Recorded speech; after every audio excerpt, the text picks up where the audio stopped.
Hello, my name is Maria DeLuca. Hi, my name is Samantha Tejada, and today we'll be talking about the deportation of young immigrants in America. On the week of July 11th, 2014, President Barack Obama visited Texas to try and speed up the deportation of unaccompanied minors seeking refugees in the United States. In 2014, 68,000 of these immigrant children were detained on the Texas-Mexico border. However, the problem with these refugees is that the border of Texas and Mexico is not the only place in which they settle. New York has become a hotspot for immigrant children in the United States. Many U.S. citizens believe that immigrants should be deported. However, the article, Why We Should Treat Central American Children as Refugees, written by Alice Marcelli, shows a much more lenient view on immigration laws.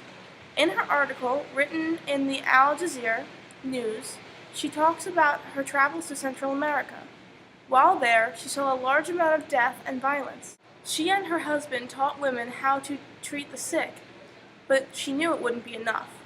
The gang violence there is a big reason for the emigration. She states, the widespread poverty, fear of gangs among Guatemalan parents, and an increase in the street crime were heart-wrenching. Even nuns at the convent lived behind locked gates and had guard dogs to protect them, as they feared for their lives. One quote that really shocked me was when she said, I remember how easily they buried their children in Guatemala. After a funeral for a 2-year-old boy who died of pneumonia in 2010, one villager told me, this happens every day. We are used to death.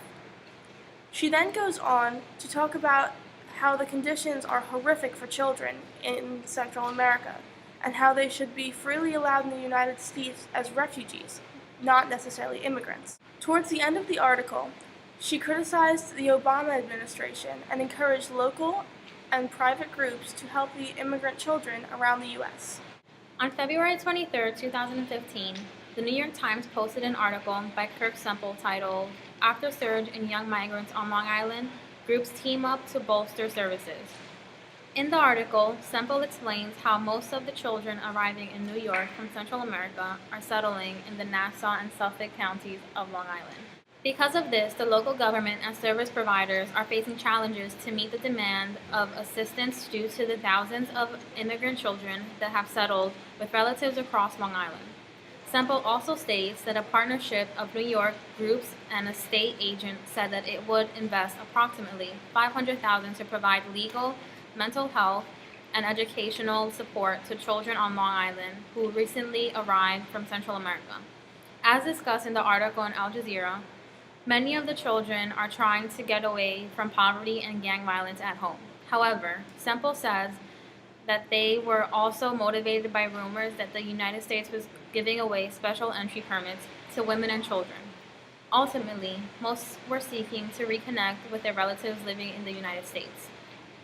In a statement by Cesar A. Perales, he says that the state of New York has a long history of welcoming people from all around the world, and it has a moral and civil responsibility to help defenseless children and their families during difficult times.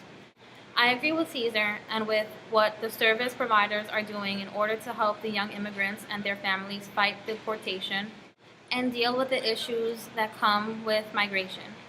America is the capital of the world. People from around the world come to live here and be part of this nation. And as Alice says in her report in Al Jazeera, we should look into why the children are trying to find a home away from home instead of closing the doors in their face and treating them like the enemy.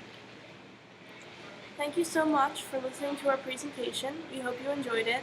We really enjoyed studying about the different aspects on child immigrants in the United States and in Guatemala.